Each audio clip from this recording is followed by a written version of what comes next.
I say from my heart. First, I want to pay tribute to Diana myself. She was an exceptional and gifted human being. In good times and bad, she never lost her capacity to smile and laugh, nor to inspire others with her warmth and kindness. The truth about Princess Diana's tragic death is finally out after almost 30 years. The princess's tomb remained untouched, but when forensics finally opened it, what they found sent shockwaves around the world. Long-standing questions about her passing took a new turn as evidence emerged challenging what people believed. What did they uncover, and what really caused the death of the people's princess? Join us as we unveil what was found 27 years after Princess Diana's tragic death. The unsolved mystery over Diana's death made the world screech to a halt. In 1997, news of Princess Diana's tragic death hit the media. As a beloved public figure, her passing in a car crash was deeply felt worldwide. When inquiries were made, it was officially ruled as the result of an intoxicated driver losing control. But from the moment the news broke, questions never stopped appearing, and there were no satisfying answers. Recently, claims arose about forensic teams opening the princess's tomb due to structural concerns, since the tomb is on a small island surrounded by water.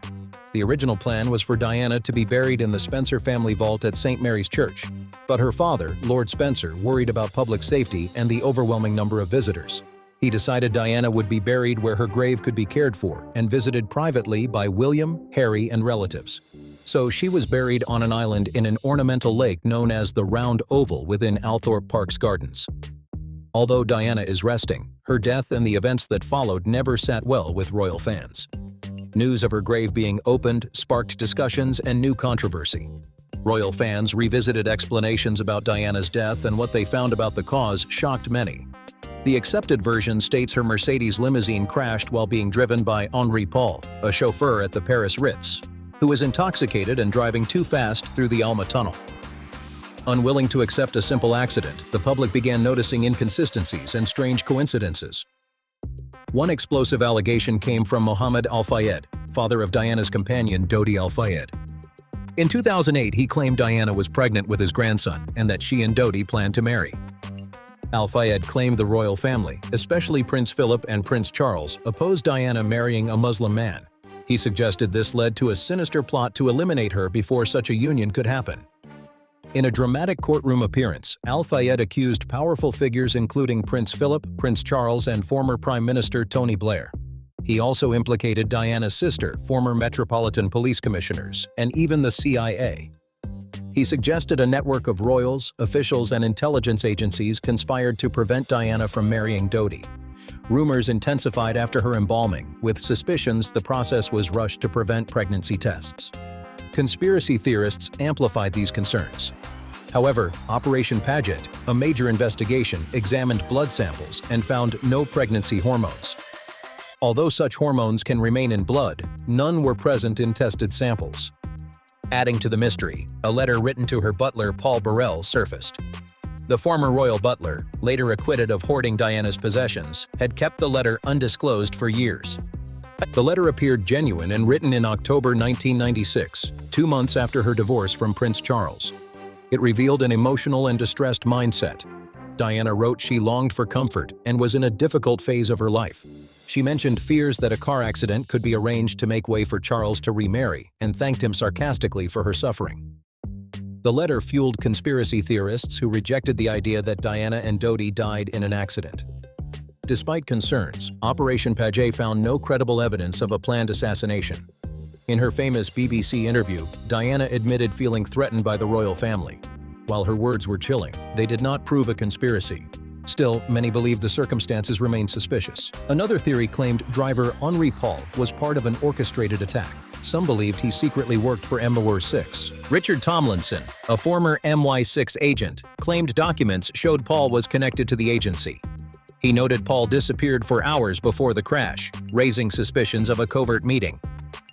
Despite earning a modest salary, Paul had large sums of money in his bank account and significant cash. Tomlinson theorized the money could have been payment for involvement in a plot. A year later, he admitted the claim was speculative. Operation Paget investigated Paul's finances and found no direct links to intelligence agencies. Investigators concluded his wealth likely had no connection to a conspiracy, and he lacked means to carry out an assassination. despite findings, doubts remain. Diana's death is one of the most discussed tragedies in modern history, and unanswered questions deepen the mystery. Analysis of the Mercedes wreckage revealed glancing contact with a white Fiat Uno, which left paint traces on the vehicle. The French police carried out extensive attempts to find the car, but were largely unsuccessful. No one clearly saw the Fiat in the tunnel where the accident occurred, though some witnesses reported seeing a similar car exiting afterward.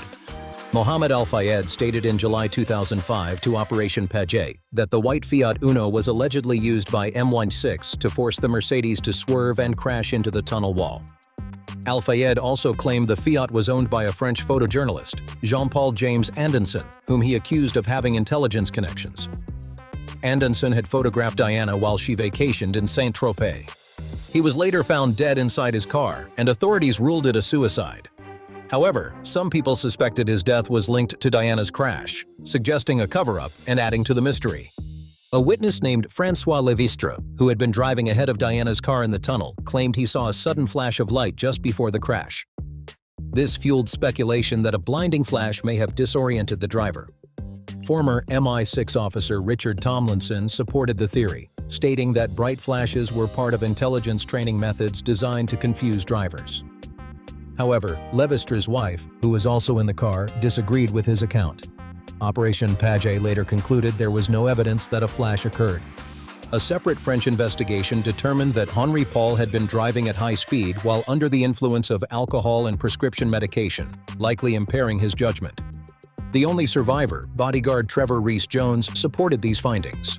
Investigators also revealed that none of the passengers were wearing seatbelts, which likely worsened the crash impact. Despite many conspiracy theories, official investigations concluded that reckless driving, excessive speed, and aggressive paparazzi pursuit were the primary causes of the accident. Reports reinforced that Paul's impaired state combined with photographers chasing the car created a dangerous situation that ended in tragedy. In the end, regardless of the theories, the world faced the painful reality of Princess Diana's passing. Questions remain about what truly happened that night and why it still raises doubts years later. August 31, 1997, remains a dark moment in history. News that Princess Diana had died shocked the world. People everywhere felt disbelief and deep sorrow.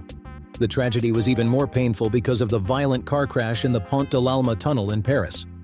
The crash claimed the lives of Diana, her companion Dodi Fayed, and driver Henri Paul. The only survivor was her bodyguard, Trevor Rees-Jones, who was seriously injured and had no memory of the crash. News outlets rushed to understand what happened, but early reports were chaotic. Earlier that night, Diana and Dodi had dinner at the Ritz Paris, a hotel owned by Dodi's father Mohammed Al-Fayed.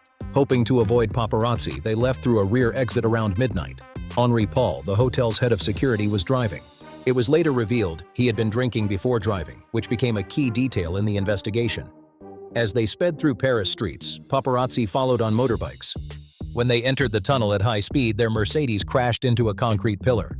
The crash scene was devastating. Witnesses described twisted metal and eerie silence afterward.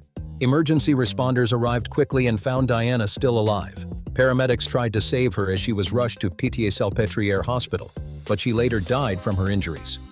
When the news broke, grief spread worldwide.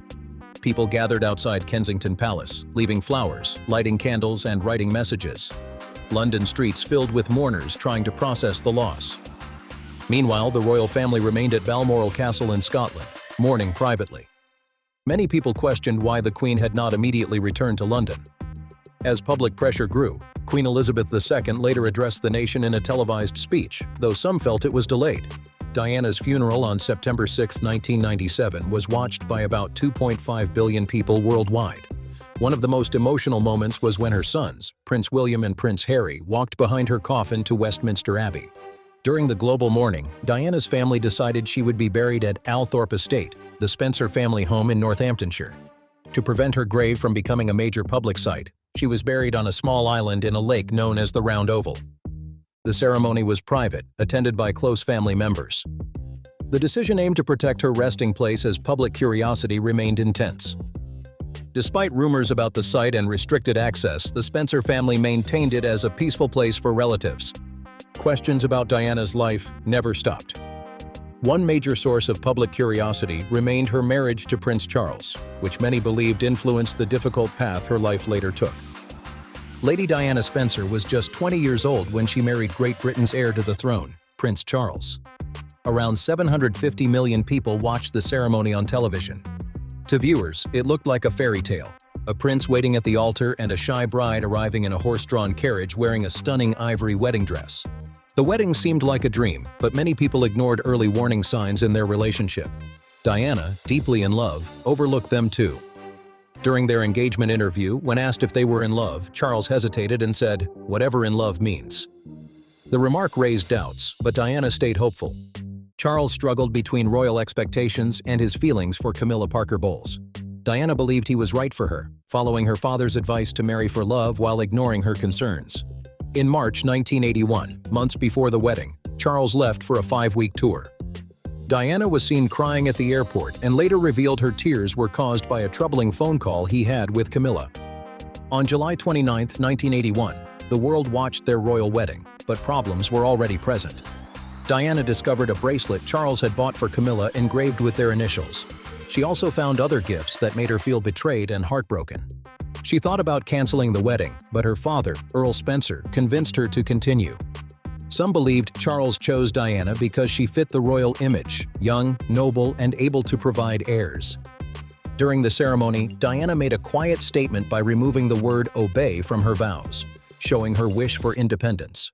However, royal life proved extremely difficult. She felt lonely and unsupported while Charles remained emotionally close to Camilla.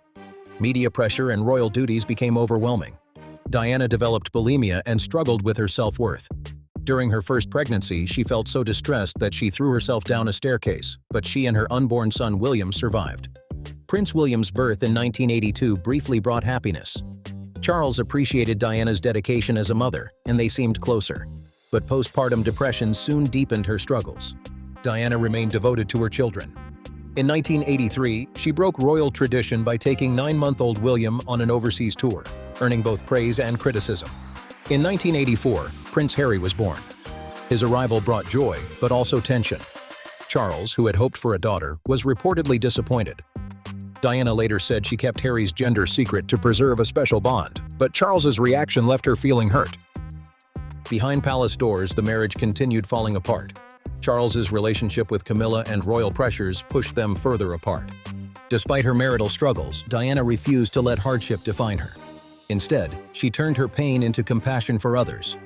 Her kindness and empathy became her greatest strength. One cause closest to her heart was the fight against HIV/AIDS.